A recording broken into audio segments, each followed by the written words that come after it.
Buenas noches a todos, bienvenidos a Plan M, ya estamos en vivo hasta las 10 de la noche y hoy hay mucha información política. Un ratito vamos a hablar de qué pasa con Gómez Centurión, el escándalo de la aduana y por qué Macri decidió ante una denuncia anónima desplazar a un funcionario de altísimo rango como el titular de la aduana por sospechas de corrupción. ¿Qué hay detrás de ese escándalo en la aduana?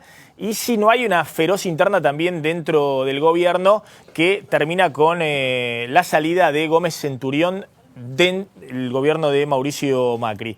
Pero la noticia del día pasa también por la reunificación de la CGT. Después de 4 años, la CGT unida nuevamente, Moyano, Caló y Barrio Nuevo ceden su espacio a un triunvirato de sindicalistas que no tienen muy elevado perfil, pero que hoy ya anunciaron que van a plantear otro tipo de negociación con el gobierno y muchos entreven que hay una nueva etapa donde viene de nuevo la pulseada del poder entre, en este caso, Mauricio Macri y los sindicatos. Van a estar Juan Carlos Schmitt, hombre de confianza máxima de Moyano, Acuña, de la cesación de servicio, hombre de confianza de Barrio Nuevo, y Héctor Daer, el diputado del Frente Renovador de Sergio Massa, como el triunvirato que hoy se plantó, más allá de algunas peleas internas, se plantó frente a Macri. Hubo declaraciones de Acuña, el hombre de Barrio Nuevo, diciendo el hambre no puede esperar,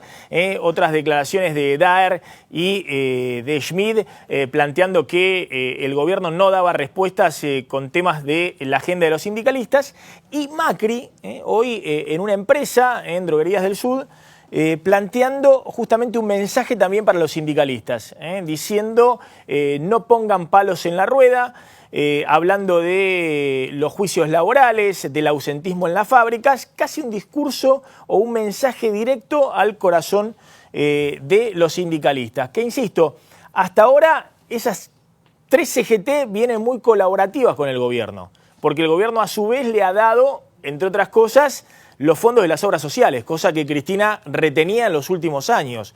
Pero la pregunta es si no se abre una nueva etapa, con la economía todavía en recesión, con alta inflación, una etapa donde empiezan a pulsear ahora la CGT unificada frente a Mauricio Macri. Ya estamos con Lucas Morando. Lucas, bueno, gracias por acompañarnos.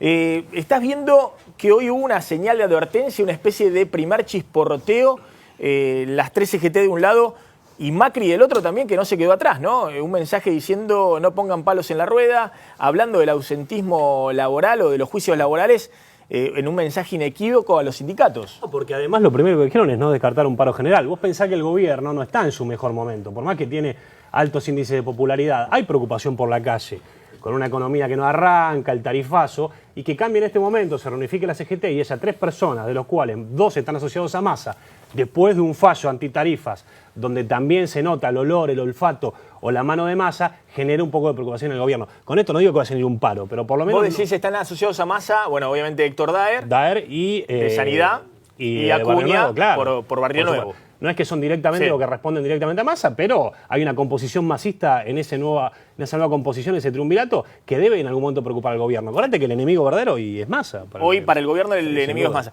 Está bien lo que planteas, porque por otro lado, si algo está claro, que ninguno de los 3 es kirchnerista. No, de ninguna manera. Digamos, claro. De hecho, Schmitt se había plantado ya en la vereda de enfrente desde que Moyano rompe con Cristina. Bueno, ni qué decir Acuña, que hombre de Barrio Nuevo, desde el primer momento estuvo en la vereda de enfrente.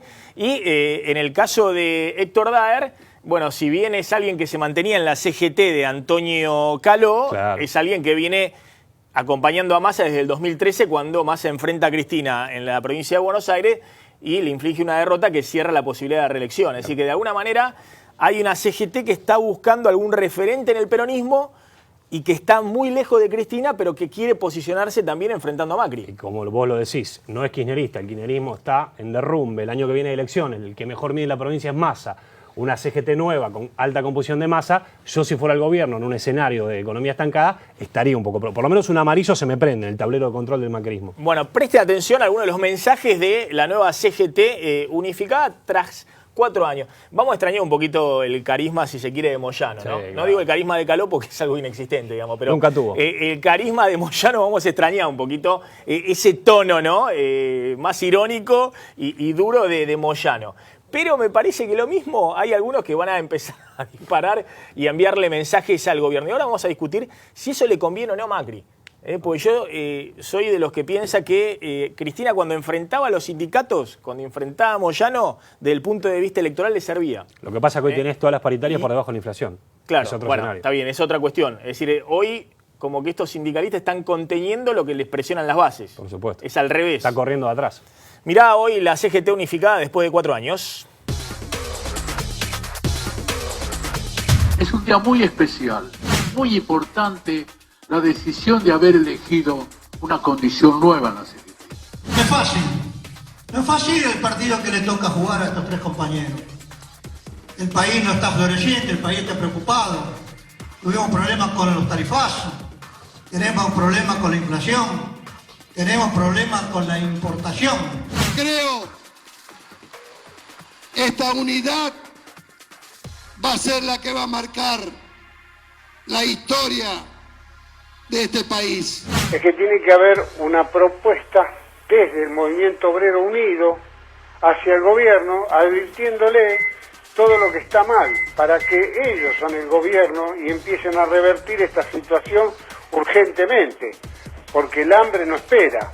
Y con toda la fortaleza que tiene el movimiento obrero organizado, el conjunto para que los que nos gobiernan entiendan y sepan que los trabajadores no nos rendimos, ni nos ocultamos, ni nos van a doblegar.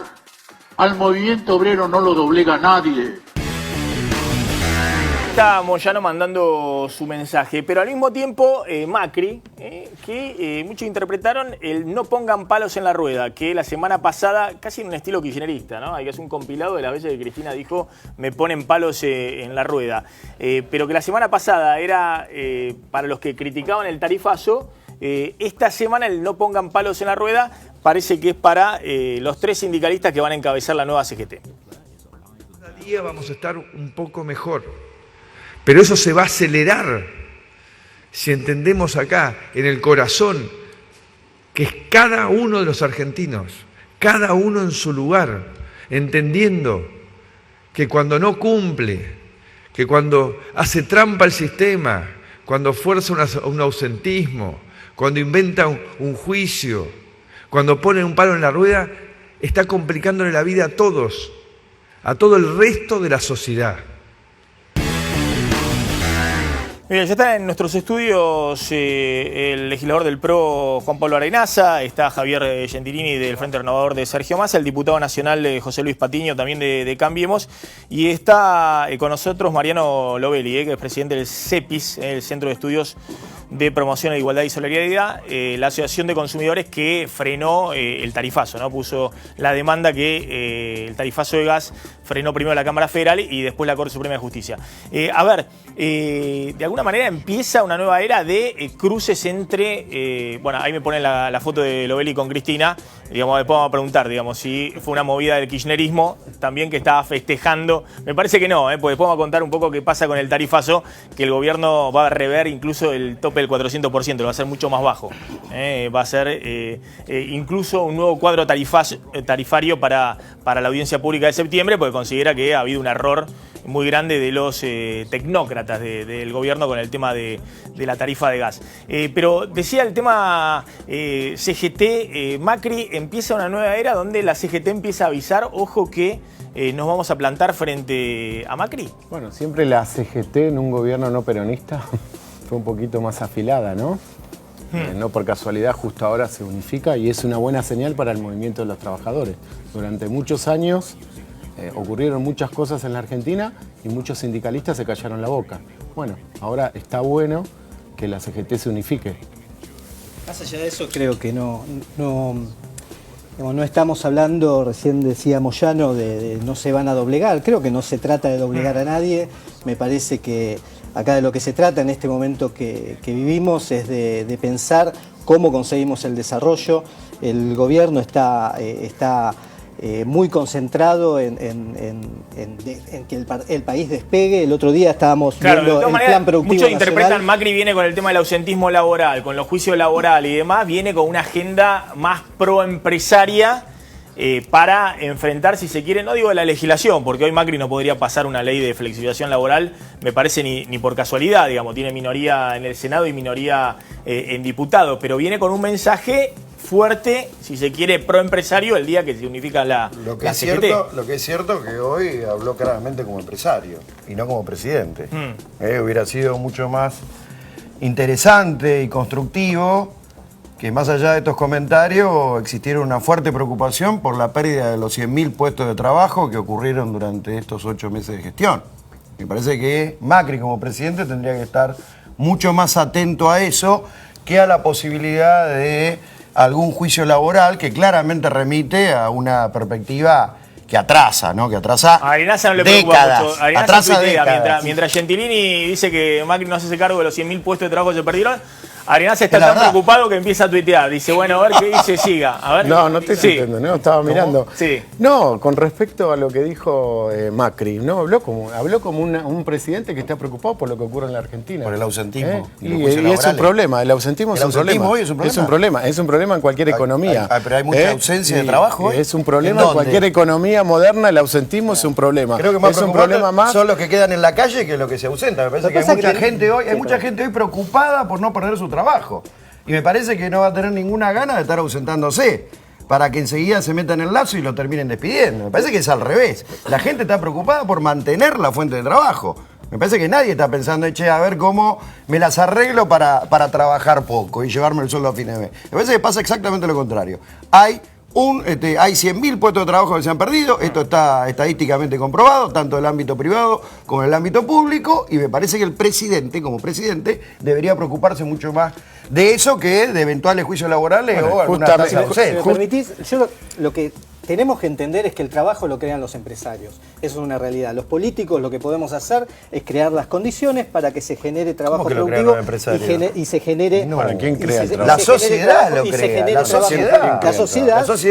En su rol de El sector empresarial es un actor de la economía. Es un actor de la economía, no el único actor de la economía. Por eso mismo. Entonces, Ojo. está muy bien que se unifique la CGT. Sí, claro. Está muy bien que se promueva el empresariado. Está muy bien. Ahora estamos empezando a tratar la ley de emprendedorismo para que se genere trabajo. La ley de pymes la ley de sacaron, pymes. Son todas situaciones que hay que tener en cuenta porque es todo una sola Habría cosa. que ser- Es todo habría una- que si no ser- entramos en la cuestión clasista, en la cuestión... No, para nada. Eso es lo que tenemos que evitar. Tenemos que ir todos para adelante Y yo hacia el mucho menos, desarrollo. porque yo creo, digamos, en un marco de acuerdo social, multisectorial, donde Claro. obviamente está el trabajador, está el empresario y está el Estado que tiene que planificar A ver, regular. Eso estamos de acuerdo. Lucas, sí. claro, está el interrogante si Macri, por ahora, más allá de que hubo una especie de chiporteo hoy, no termina hoy siendo favorecido por las 3 CGT, ¿no? Por las 3 CGT que han mostrado, más allá de la ley antidespido que pasaron en el Congreso, pero después no dijeron nada cuando Macri la vetó.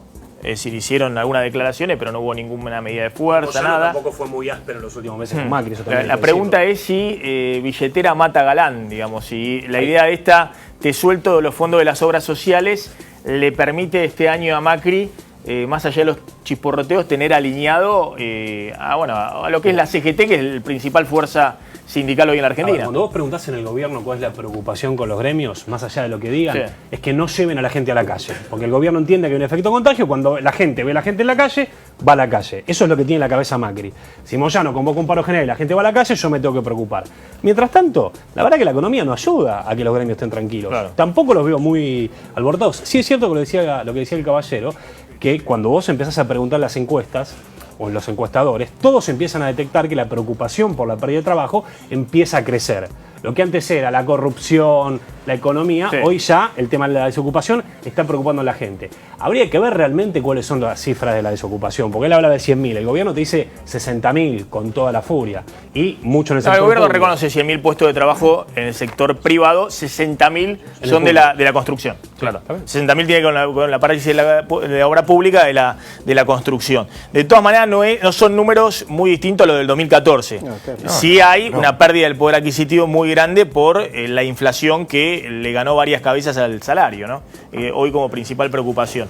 Después vamos a preguntar a Hugo Aime, que está en nuestros estudios, y vamos a hablar también con Dante Sica. Hoy el tema de la desocupación es uno de los principales problemas, ¿o está arriba el tema inflación, pérdida de poder adquisitivo? Están juntos, ¿eh? Sí. Tres problemas: desocupación, inflación, corrupción, como preocupación, problema país. Problema cotidiano, el bolsillo, la inflación. El bolsillo de la inflación. Sí, claro. Bueno, a ver qué pasó con Gómez Centurión.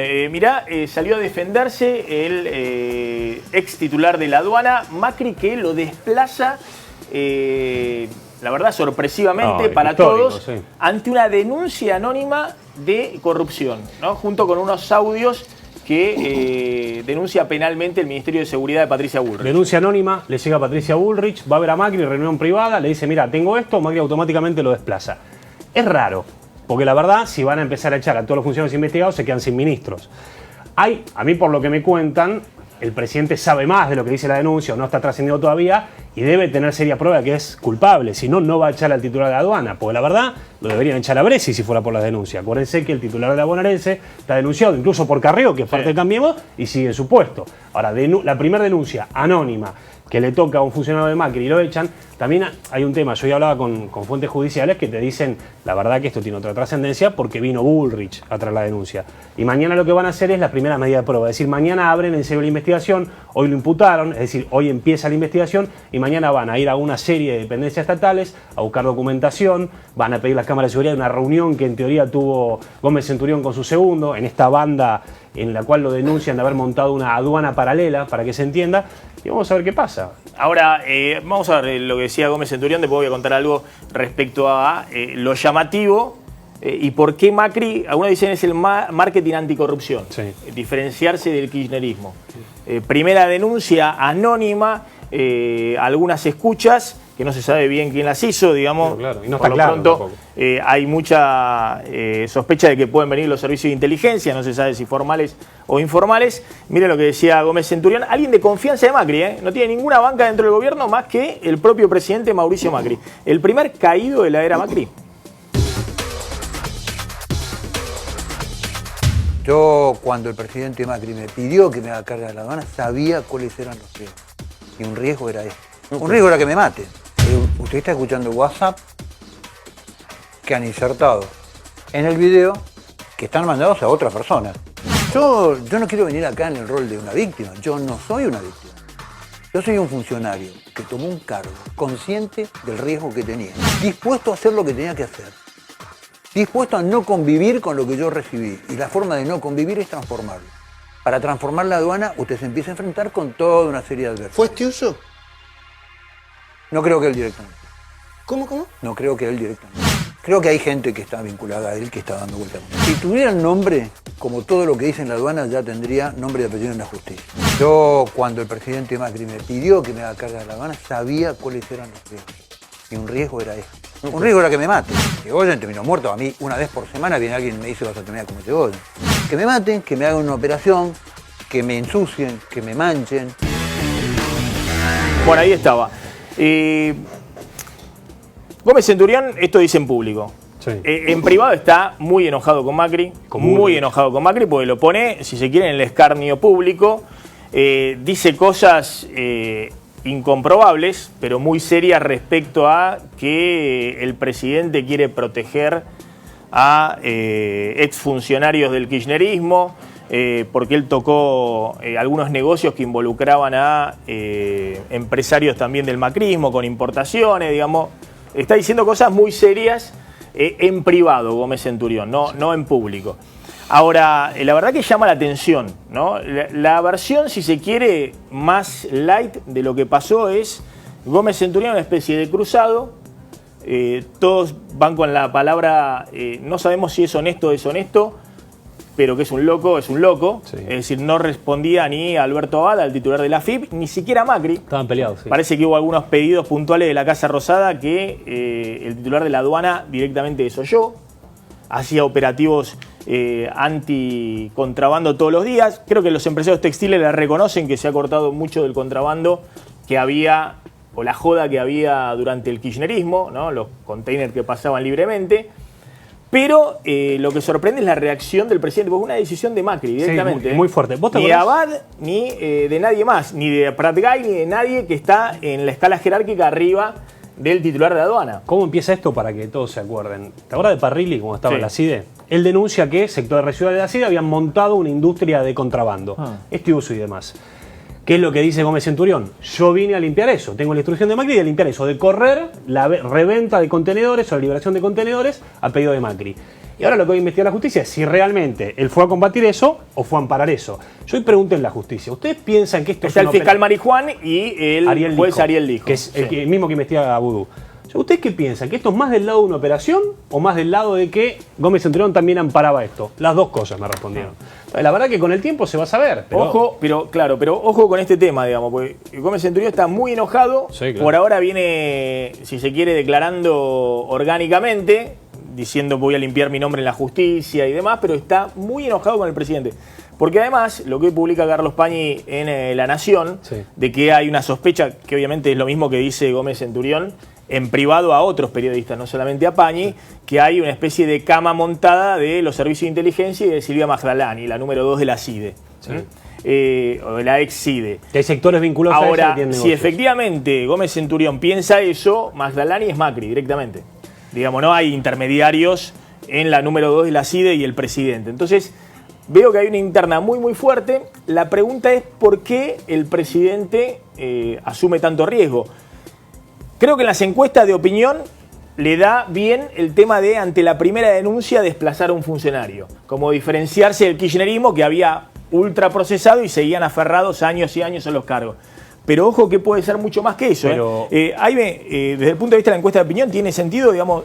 Sí, claro. Patear a un funcionario ante la primera denuncia anónima le sirve. Es un riesgo, pero bueno, pero le sirve. Como marketing anticorrupción le sirve. Sí, el problema es que estás en un marco recesivo, con mucha gente enojada que piensa que el presidente gobierna para los ricos y un nivel de aprobación que está abajo de los 50 puntos. Entonces, más el golpe que tuvo con la Corte. O sea, que no está en su peor momento desde que nosotros lo venimos midiendo, ¿no? Más allá que las expectativas continúan positivas. Ahora le pregunto a Arenaza, al diputado de Cambiemos, bueno, la verdad que llama la atención, digamos, una actitud sí.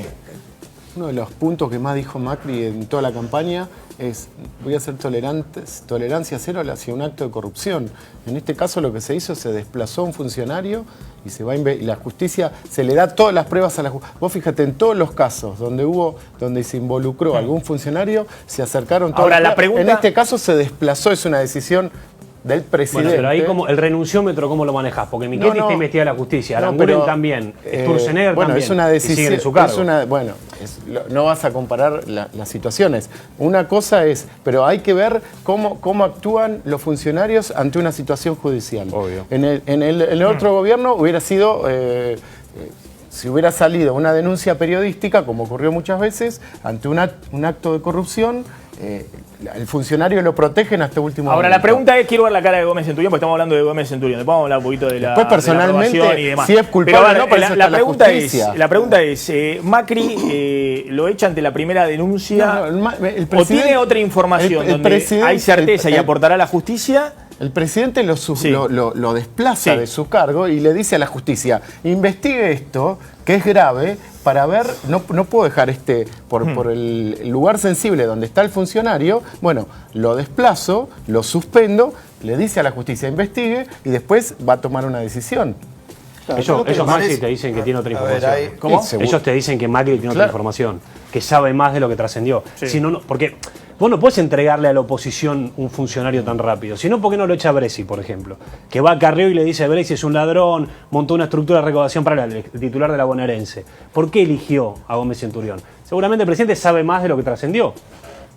Acá, evidentemente, no se puede comparar, digamos, la existencia de un funcionario presuntamente corrupto, después habrá que ver con lo que podría ser el carácter estructural o sistémico de la corrupción, por ejemplo, de la cual se habla tanto en el caso del gobierno anterior.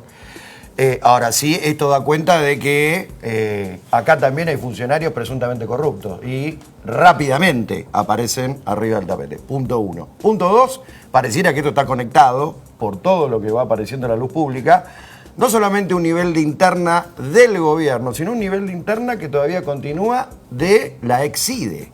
Porque acá estamos hablando de fracciones, pero de la perdón, ex-CIDE, desde el punto de vista de la actitud, si uno lo ve medio naive, ingenuamente, dice, bueno, qué bárbaro el presidente, la primera denuncia y le pega una patada al titular de la aduana.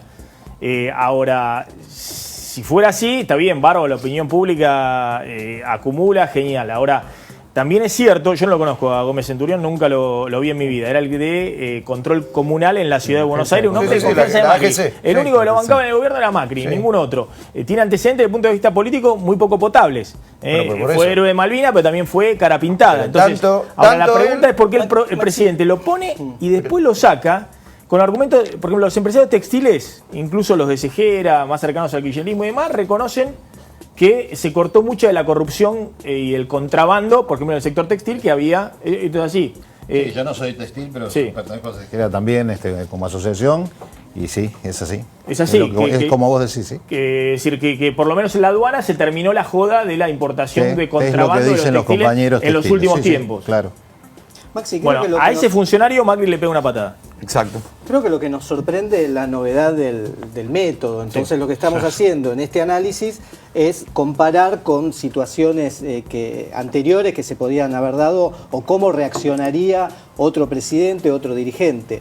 Lo que está claro acá es que el nivel de información que tenemos todavía es muy parcial. Porque aparte podría no haber trascendido, digamos. Podría haber ido Patricia Bullrich cuando se juntó con él, guardaba la denuncia y un funcionario más investigado. Eso trasciende. Automáticamente un ministro hace una denuncia, al otro día trasciende. Pero una denuncia anónima. Yo la verdad que no. La identidad, Macri fue el que le dio la identidad. Seguramente el presidente tiene o ha hecho un nivel de análisis y ha considerado que había que suspender a este funcionario. Es muy subjetivo las declaraciones de Laborda y del propio Gómez Centurión, que también hay que analizar. Esto de que hay, digamos, una refriega entre distintos sectores del gobierno ligados a distintas fracciones de la CIDE, me parece que es de gran preocupación, o debería ser tomado muy seriamente en cuenta, porque no estamos frente a un hecho eventual o presunto de corrupción de un funcionario, sino que se está dando cuenta de que acá hay un enfrentamiento entre distintas fracciones de la ex-CIDE, que sabemos que no son ningunos nenes de pecho, y no estoy diciendo que una sea mejor que la otra, digo distintas fracciones, ligado a distintas fracciones del gobierno.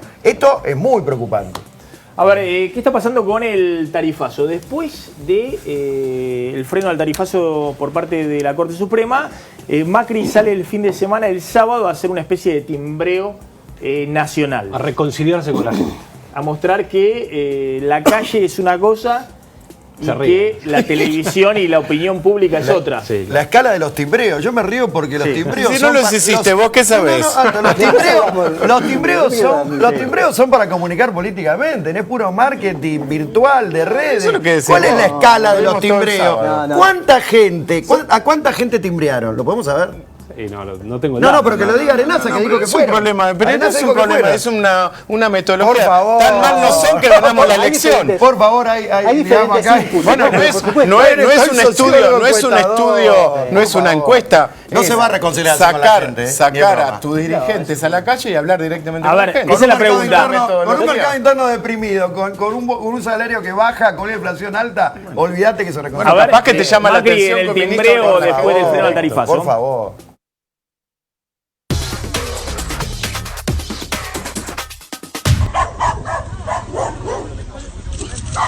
Tocando el timbre otra vez con Mauricio. Qué lindo, ¿eh? Muy bien. Extrañaba esto. Se mezcló, me parece, a veces. En algunos casos, oportunismo, hasta hipocresía flagrante, por ejemplo, de los que no pudieron resolverlo en los 12 años que gobernaron y que beneficiaron a los ricos, claramente. Fue una de las transferencias de ingresos más fuertes a los sectores ricos que se hayan hecho en los últimos años. Y eso lo hizo el kirchnerismo y hoy lo plantea como una cuestión de revolución agraria. Fueron más de 10 años donde los precios de la economía en general subieron alrededor del 1000%. Sí. Y sobre todo en la capital federal, para los porteños, para el área metropolitana, las tarifas de los servicios públicos estuvieron prácticamente congeladas. Y eso es una mentira. Y el presidente tiene la obligación de decirle la verdad a la gente. Si seguíamos con esta mentira, nos pasaba lo de Venezuela, ¿no? Lo mismo con falta de obras, y lo mismo vamos a vivir a fin de año de vuelta problemas de corte de luz. Vamos a vivir un problema de emergencia por varios años. Porque la irresponsabilidad... ¿Por no cortar la luz? Por supuesto. Sí, Luis, si no ha habido inversión, ha habido destrucción del sistema, los entes reguladores se han deteriorado, las empresas concesionarias, cualquier vecino de la Argentina lo vive. Entonces, el problema es grande, pero el problema no es del gobierno, el problema es de la Argentina. Bueno, ahí está, ¿no? Macri se sale con el timbreo como forma de responder. La pregunta es, ¿qué quiere? ¿Mostrar que en la calle es una cosa y en las encuestas es otra? El timbreo, lo hacemos siempre, hace muchos años, cuando gobernábamos en la ciudad de Buenos Aires, nosotros con el jefe de gobierno, con Horacio Rodríguez Larreta, salimos 4 veces por semana, los ministros del gobierno de la ciudad, los gobiernos, es una práctica política que hacemos nosotros para hablar directamente con la gente, es una construcción para tener un contacto directo con la gente. Ahora, tiene que ver, no es para marketing político. No es marketing, es parte de la construcción política de un partido, de varios partidos. Yo digo por políticos. la escala, porque cuánta gente. Pero no es un problema de escala, porque para eso es una mención, no reemplaza. No podemos hablar de la gente, es una cuestión de sociológicamente hablando. No, por supuesto. Implica una escala importante. El timbreo es para ir, nosotros no pretendemos reemplazar los consultores. Filmarse y después viralizarlo. Para eso es el timbreo. Salieron el fin de semana del gobierno a decir que esto era una preocupación solo del 15% de la población, el tema del tarifazo. Amadeo también dijo, el tarifazo no es una preocupación de la gente, es un mensaje para demagogos varios de la política y la prensa. ¿Es una preocupación de la No, mira, yo creo lo siguiente. ¿De la población o no? Si vos ves las encuestas que nosotros venimos realizando, obviamente, cuando uno pregunta sobre el incremento de tarifas, más del 70% acuerda de que había que incrementar las tarifas, pero arriba de un 80% te dice 400%, que lo preguntamos nosotros, es una locura. ¿Cierto? Ahí está en el 73%, nos dijo que había que aumentarla, pero no. Es decir, había un consenso mayoritario de que las tarifas no podían seguir regaladas. Yo te digo, yo trabajo, no solo aquí, en otras provincias, y en el sur, por ejemplo... Que pagan todo más caro, 2000% fue el incremento. 2000%. Entonces vos te das cuenta que la gente sintió que está indignada con esto. Ahora, ¿en qué contexto? En un contexto recesivo con problemas laborales, sobre todo en el sector informal. Sí, para mí el tema de las tarifas es la frutilla del postre de un proceso recesivo económico. Es 85% diciendo que es excesivo el incremento del 400%. Es decir, se le fue la mano. Ahora, la información que vamos a dar es que el gobierno efectivamente va a plantear un nuevo cuadro tarifario para el gas. Es decir, no va a ir el 12 de septiembre a la audiencia pública con el mismo 400% del tope, sino que probablemente sea la mitad. Puede ser que sea alrededor del 200% o entre el 200 y 300%. Es decir, un número menor al tope del 400%. Que había planteado ya, que no me acuerdo, esta es la opción 3, digamos, del tarifazo del gas. Y algo similar puede hacer con la electricidad. Si bien electricidad no había habido tanta protesta, porque no habían llegado sumas exorbitantes, como sí llegó en el caso del gas, porque el consumo de gas se disparó en el invierno, ¿no? Y eso hizo disparar, y ya lo hemos explicado varias veces, algunas facturas que llegaban con el 1000%, 1500%. Pero la información es que le sacan de alguna manera la potestad, la tecnocracia de Aranguren y demás, y están evaluando, si se quiere, un aumento más político, de ver si puede haber una cosa más gradual, que el tope no esté en el 200, sino que el tope esté, que no esté en el 400%, sino tal vez en el 200 y demás. Está con nosotros Dante Sica. Dante... ¿Tiene margen el gobierno, digamos, para aminorar el aumento de tarifas tanto en gas como en electricidad este año? No, lo que pasa, a ver, el margen. El margen es, si vos tenés que retrotraerte tanto con tarifas de gas y de electricidad, claramente tenés un aumento de gastos, 30, 35 mil millones de pesos, y eso tiene dos opciones. Si querés mantener el déficit fiscal, tenés que reducir otros gastos, y vos sabés que el gasto público es bastante inflexible, con lo cual solo te queda tocar obra pública, o si no tenés que salir a tomar un poco más de deuda. Entonces, la sensación es que hay que ver cómo termina la discusión de las audiencias. Teóricamente recién en noviembre estaría el nuevo marco tarifario. Uno pensaría que va a haber algo más de déficit, quizás un poco menos de obra pública en algunos sectores, reducirán algo ahí y básicamente tendrán que tomar un poco más Vos de deuda. explicaste siempre que el gobierno encara esto con aumentos muy fuertes en gas y en electricidad, entre otras cosas porque no son los únicos aumentos. El gobierno quiere ir reduciendo. Con los aumentos, los subsidios de este año van a estar en 250.000 millones de pesos. Con todo el paquete va a estar 250. Si vos mirabas 250.000 millones de pesos. Si vos mirabas solo el tema de energía, eran 125.000 millones de pesos. Claro. Aún con los aumentos vigentes. Con los aumentos vigentes. Sin los aumentos vigentes. Tenés que sumarle 35.000, 40.000 millones más, según como son cifras astronómicas. Exactamente. Desde el punto de vista incluso de la asignación del gasto. Digo, es lo que vos decías recién. Sí. Fíjate que hubo más ruido en gas y no hubo ruido en electricidad. En electricidad, el 70% del consumo paga el 30% del costo de generación.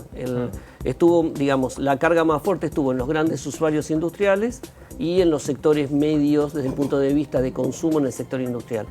En cambio, en gas vos llegaste a que la tarifa te cubriera casi el 80% del costo de generación. Para las industrias estaba casi con el 100% del costo de generación, mientras que para el sector, digamos, domiciliario estaba casi en el 80%. Por eso hizo más ruido. Aparte, no es que hizo frío en invierno, hizo frío en otoño.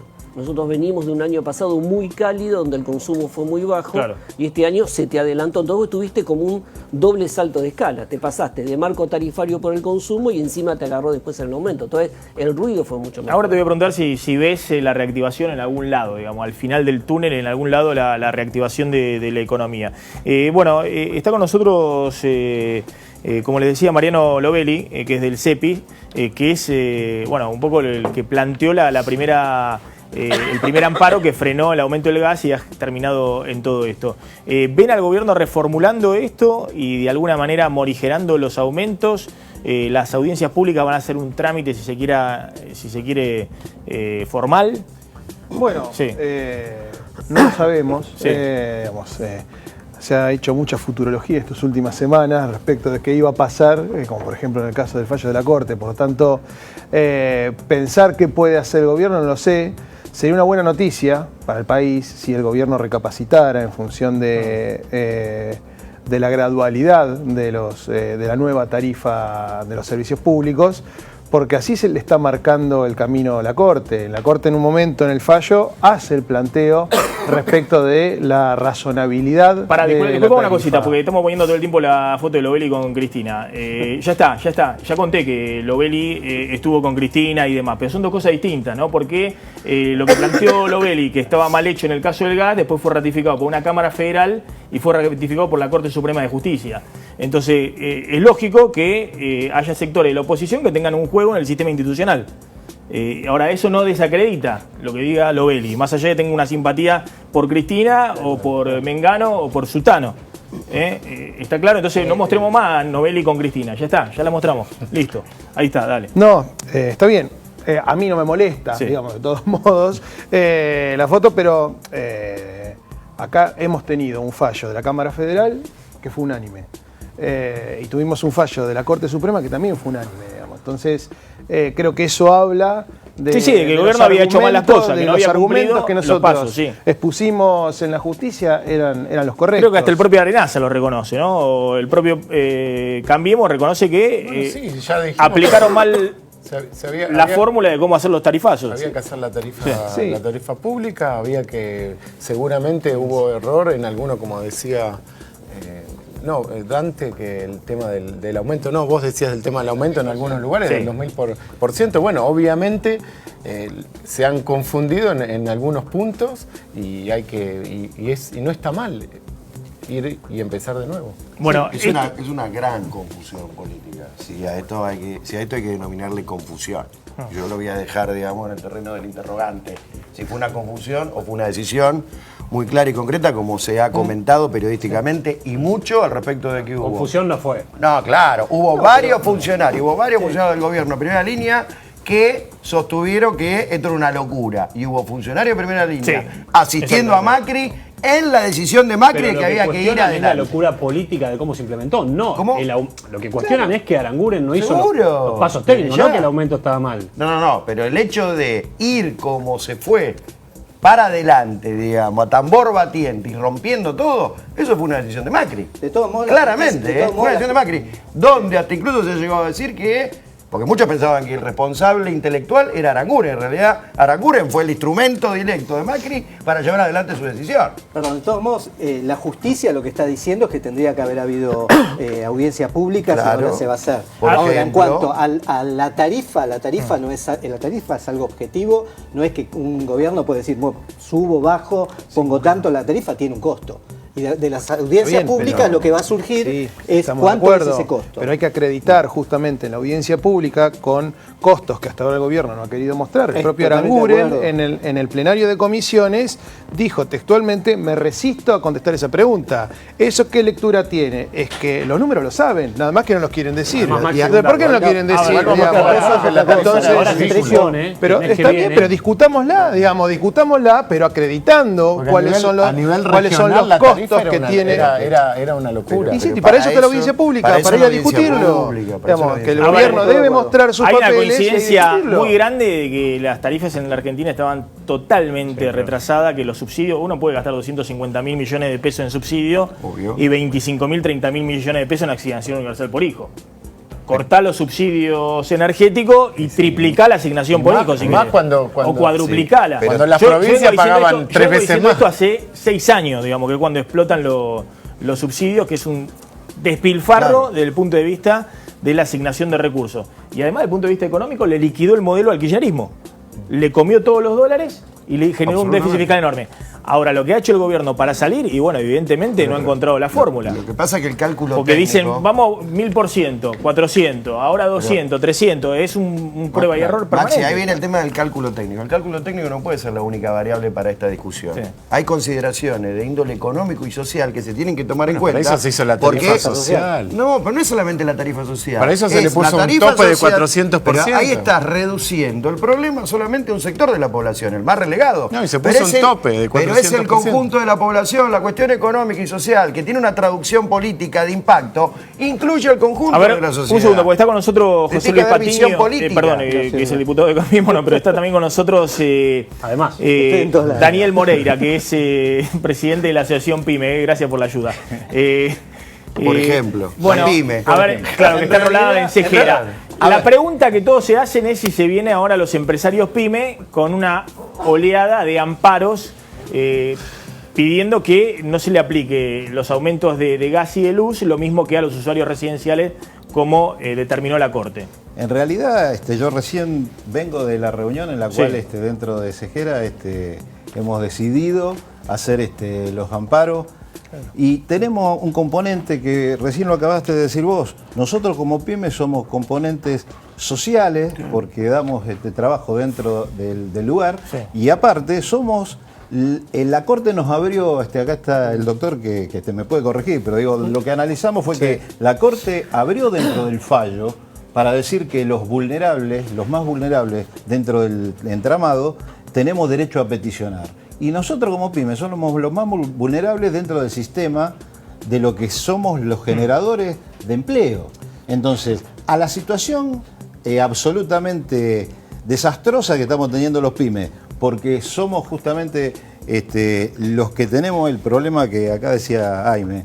En realidad, el tarifazo a nosotros nos impactó de tal forma que es doble, porque si hoy dentro del 75% que tenemos que pagar, que si nos exigen hoy tenemos que pagar hoy, tenemos que trasladarlo a costo. A lo que ya no estamos vendiendo, no vamos a vender. Y la paradoja es que o quebramos porque no lo podemos trasladar a costo, o si lo trasladamos a costo y vendemos menos, resulta de que todo lo que salvaron, digamos, los residenciales que hoy no pagan el tarifazo, lo van a pagar en forma indirecta porque van a tener Con que más pagar precio. a precio. Si lo mismo ustedes no van a vender nada. Claro, si aumentan los entonces, precios. ese tipo de cosas Pero son alimenta cosas la inflación que no se también, tienen en cuenta. Pero lo mismo hoy en el un momento de- empresario estamos- PYME no puede trasladar mucho nada a precio No, claro, porque es que justo, con la recesión que hay no van a vender nada. O quebrás y dejás trabajadores y nosotros como PYME tenemos que cerrar la empresa. La o lo Corte trasladás? abre la puerta, la Corte abre la puerta para que se presenten con amparo. ¿Para qué exactamente? Para que no les cobren el aumento de tarifas de febrero hasta que se hagan las audiencias. Exactamente. En realidad, Después si el gobierno hace las audiencias y quiere aumentar, va a poder aumentar. siempre el gobierno, una vez que haga las audiencias Va a públicas, poder aumentar. puede aumentarlo, pero nunca con efectos retroactivos. Claro, está bien. La Corte lo que hace es anular el tarifazo, es decir, confirma la sentencia de la Cámara de La Plata que nulificaba las resoluciones 28 y 31. Ahora, por un tecnicismo jurídico, una construcción jurisprudencial, plantea que nosotros como asociación civil solo podemos legitimar a los usuarios residenciales porque es un grupo homogéneo, es decir, todos prendemos el gas en nuestras casas para cocinar. En cambio, otros actores de la vida social se tienen que presentar individualmente. Claro, tienen cuestiones individuales que se mensuran económicamente de manera distinta.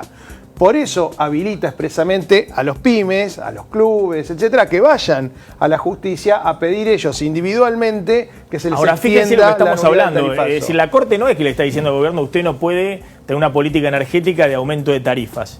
Le está diciendo usted lo hizo mal.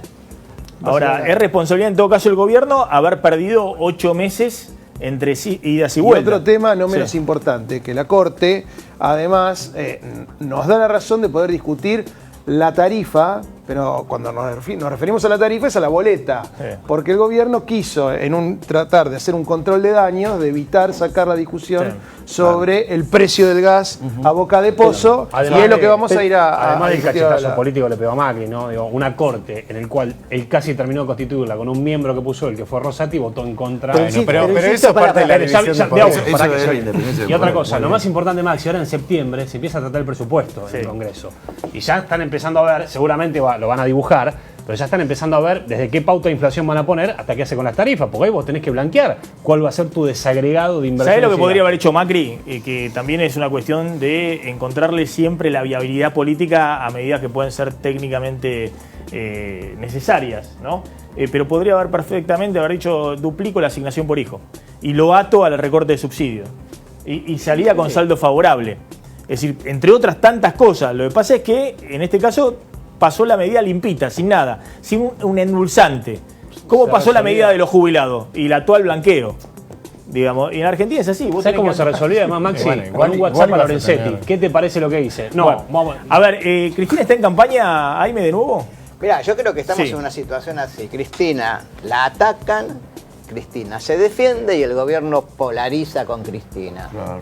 Cristina tiene un núcleo duro de votos, el gobierno busca la polarización y en el medio veremos qué pasa con la política de aquí en adelante. Ella está, 70% te dice que es culpable de hechos de corrupción y tiene un 30% que hoy juega con Cristina. Es decir, el gobierno festeja cada vez que Cristina sale a la cancha. Exacto. Cuando se pelea con la nata, cuando va a hacer campaña, no sé, en un distrito kirchnerista en el Gran Buenos Aires, el gobierno dice, vayan las cámaras, muestren a Cristina. Es el mejor aliado. El mejor aliado, porque por estos datos, digamos, que tiene un nivel, hoy es la dirigente política de primer nivel con mayor imagen negativa. Sí, es la que tiene mayor imagen negativa, pero no obstante maneja un núcleo duro, en cambio el resto de la oposición todavía está disperso, es cierto. Si vos preguntás quién es el dirigente con mejor evaluado del país y opositor, eso es Sergio Massa. Ahora, Sergio Massa, digamos, tuvo 20% de voto, ¿no es cierto? Salió tercero. Salió tercero, está primero en las encuestas en la provincia de Buenos Aires, pero de alguna forma el gobierno que está buscando dividir a la oposición. Y Cristina justamente es el mejor juego para dividir la oposición. Le come a todos. Claro, entonces ese es el escenario que está hoy, por eso el gobierno le conviene. Cuando vos hablas con los funcionarios del gobierno, ¿qué te dicen? Mirá, nosotros no sabemos si podemos sacar más de 30 puntos de voto, pero ¿sabés qué pasa? Si logramos que los demás saquen 28, 28, 25, ganamos. Y ese me parece que es el juego del gobierno. ¿Cómo llega judicialmente el año que viene? ¿No? Algunos dicen que va a estar muy complicada, otros que hace todo esto en verdad para blindarse. No, y además si el operativo clamor de Cristina empieza por Aníbal Fernández, digamos, ha perdido. Parece que está armado, digamos, por el propio gobierno, digamos, sacarlo a Aníbal Fernández diciendo que Cristina tiene que ser candidata el año próximo. Ella igual empezó a caminar, Maxi, eso es un dato concreto de la realidad. Sí. Podría no haber hecho nada. Sí, pero eso es un padecimiento hoy para el peronismo, no para el gobierno. Estamos diciendo que para el gobierno no tiene candidato tampoco. Con 60, ahí me le da 60% de imagen negativa a Cristina. La otra vez mostramos una de Poliarquía o de Federico Aurelio, creo que 65, le daba 65, claro, un poquito más cerca del 70, de imagen negativa. Sí, 65 tengo yo. Sí. Bueno, lo que pasa, a ver, estamos con un lío con las encuestas de vuelta. Sí. La encuesta telefónica y la encuesta domiciliaria. Presencial. Persona presencial. No me quiero quedar afuera del tema Vidal. Fue amenazado nuevamente desde la cárcel. Hoy amenazado nuevamente a Vidal, exactamente. primero no había trascendido que había sido la cárcel, la llamaron, la amenazaron, le dijeron que iba a volar por el aire, algo parecido a lo que le dijeron a Michetti, y después trascendió que había sido de un pabellón de buena conducta de, una cosa de loco, de la unidad 9 de La Plata. Y hay un audio, Maxi. ¿Te acaba de llegar el audio? Sí, lo tenés vos ahí porque te acaba de llegar en el WhatsApp. No, llegamos. Lo tenés ahí, ahora vamos a mostrar. Porque está todo el tema, ¿no? De si Vidal está o no bajo amenaza. Mientras tanto podemos mostrarlo a Illy, ¿no? Al intendente del conurbano, que resume un poquito el cierre de la grieta. Hoy publicó el colega Pablo de León en el despacho con la foto de Kirchner y la de Mauricio Macri. No, ojo que esto habla de varios peronistas que hoy el gobierno está buscando recolectar en el conurbano. Bueno, Joaquín de la Torre, nuevo ministro de Producción, hoy asumió de María Eugenia Vidal, el intendente de San Miguel. Por Ezeiza no sé qué hace Granado, pero hay muy buena relación con el gobierno nacional. Bueno, Illy hoy está más macrista, aunque conserva la foto de Perón y de Kirchner. Lo que pasa es que vos ahí tenés un doble problema. El que maneja la caja es Vidal o Macri. Los intendentes necesitan caja para hacer obras. Por otro lado quieren un candidato, no lo hay. No se ¿Mostraron la foto de Illy? ¿La mostramos la foto de Illy? Estoy hablando de Illy hace media hora. ¿La mostramos o no? Ahí está, bueno, vamos. A ver, dale, ahí escuchamos el audio, dale, que estoy con sin tiempo. Esto es la amenaza. Claro. ¿Escucha? Sí. A ver si se escucha. 911, ¿qué necesita? Mañana te exploto la gobernación de María Eugenia Vidal. ¿Usted qué?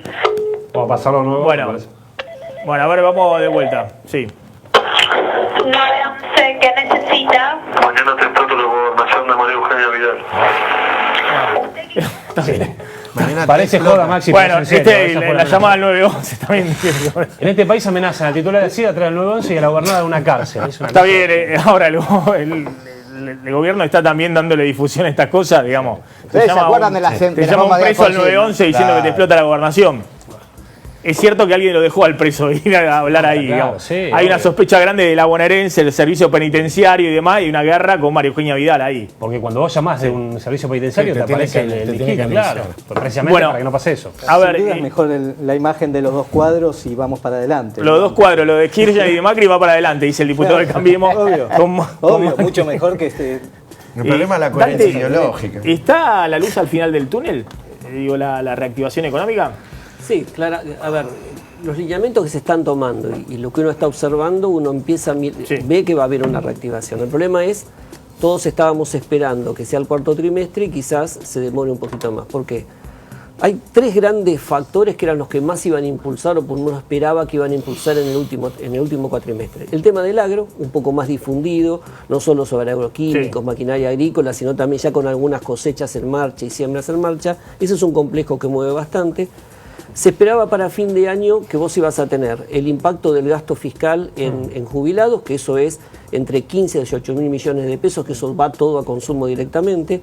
Si ibas a tener todas las paritarias cerradas y básicamente también con una inflación en baja, en esos meses el salario empieza a ser real positivo. Vos venís de un salario negativo porque las dos curvas iban distintas. Quizás el factor más importante para que ese consumo pudiera traccionar bien era la sensación de actividad y el tema del desempleo, ¿no? Que ya la obra pública se hubiese empezado a mover. Y el otro factor importante era toda la construcción, tanto pública como privada. Cuando vos mirás los indicadores, uno compara el mes de julio, por ejemplo, hubo licitaciones por casi 30 mil millones de pesos contra enero, que fueron solo 2.000. Cuando mirás los presupuestos, obra pública, ves que se empiezan a ejecutar. Los grandes proyectos de inversión en el sector privado que venían parados, en especial todos por el cepo, se están moviendo ahora. ¿Qué es lo que se nota? Vos empezás a hablar con las cámaras de cemento, con la cámara, los que están en vidrios, metal, te dicen, empieza a haber pedido de cotizaciones, se empiezan a cerrar licitaciones. Eso todavía en los indicadores y en la sensación térmica no se ve. Entonces, yo diría, quizás esa idea de que íbamos a tener un cuarto trimestre ya positivo con un número, una recuperación modesta, 1,2 eran las estimaciones, quizás un poco más baja, claramente se va a notar mucho más en el primer trimestre del año que viene, pero todavía el tercer trimestre es desaceleración de la caída. Ahora, el gobierno está festejando el tema de la desaceleración de la inflación, ¿no? Porque los últimos la inflación, datos, te diría, vamos a tener, uno debería ser un poco más optimista de lo que se esperaba, porque fíjate que va a reducir. Es más, este fallo de la Corte de alguna manera va a empujar mucho más para abajo, después te hará en noviembre un saltito de una vez cuando se vuelva a acomodar. ¿Es hoy una preocupación la inflación? Digo, ¿agosto va a dar 1,5 la inflación o incluso menor? A 1,5 dice el gobierno. Ahora, la preocupación no es la recesión, lo que contaba acá el empresario Pyme, digamos, de que... A ver, vos tenés una preocupación entre los que tienen empleo, que ven que el nivel de actividad sigue, digamos, calmo. Acordate que estamos, por ejemplo, en el sector metalmecánico. Vos tenés el problema de que tenés caída en la inversión de petróleo. Te venía desmoronando Brasil. Tenías un problema básicamente en otros sectores. Entonces, digo, empieza esa idea de la recesión y de la caída a nivel de actividad sigue siendo un tema preocupante. El tema de precios, también el problema que tenés es que tenés un poco de incertidumbre. Este fallo de la Corte, entre comillas, puede llegar a generar un bienestar transitorio, pero la gente todavía tiene incertidumbre porque en el fondo no sabe cuánto va a tener que pagar por los servicios. Entonces, esa medida que puede generarte un bienestar transitorio, en el fondo también atenta contra el consumo. ¿Por qué? Porque vos nunca terminás de hacer cuál es realmente tu nueva canasta de consumo. Te hago la última brevemente. ¿El gobierno no corre el riesgo de que volvió a caer en la trampa del kirchnerismo? Volviste al atraso cambiario, es decir, pues el dólar a 15, boom en shopping de Miami, boom en Santiago de Chile, se han ido 1,5 millones de argentinos. Tenés los dólares para financiarlo hoy, pero ¿no volviste a caer, digamos, en que no encontraste el modelo productivo todavía? Bueno, lo que pasa es que, digamos, ahí tenés un tema. Primero, el gobierno no usa deliberadamente el atraso cambiario para el tema de la inflación. Es una consecuencia de un mercado libre. De que entren los capitales. Exactamente. Y que vos lo que estás teniendo es, cuanto mejor le vaya al gobierno, la presión para la apreciación del tipo de cambio va a ser mayor. Por eso es tan importante la baja de la inflación. Acá hay un debate que es si el gobierno está haciendo una pausa en términos de lo que son algunas correcciones estructurales, entre comillas, perdiendo algo fiscalmente, ¿no? Abriendo la billetera, como vos decías antes, para garantizarse el ciclo político, la gobernabilidad de cara a la elección del 2017, o realmente de alguna manera aceptó que ya no puede hacer nada con el tema fiscal. Y ya va con un plan electoral para el 2017. Y en ese sentido, eso es importante, porque si vos pensás que el gobierno hace una pausa, tu decisión de inversión de mediano plazo no cambia. En cambio, si vos pensás que el gobierno abandonó el barco, vos empezás a pensar de nuevo en inversiones de corto plazo porque pensás que el desequilibrio macro no se corrige. Es decir, si el gobierno viene con el kirchnerismo prolijo, digamos, darle al gasto público y que la economía crezca electoralmente el año que viene. No importa. Entonces, si eso prima en materia de toma de decisiones, vos seguís apostando a las decisiones de rápida maduración, rápido retorno y que no tienen una mirada. Y Argentina va a estar así, un año con ajuste, otro año crece, otro año con ajuste. Lo peor de todo es donde afectás todo lo que tiene que ver con las inversiones en infraestructura, energía, transporte, comunicaciones. Dante, gracias por haber estado esta noche en Plan M, gracias a todos por haber estado esta noche acá. Ya nos estamos retirando, quédense con Roberto García que llega con La Mirada. Nos reencontramos mañana.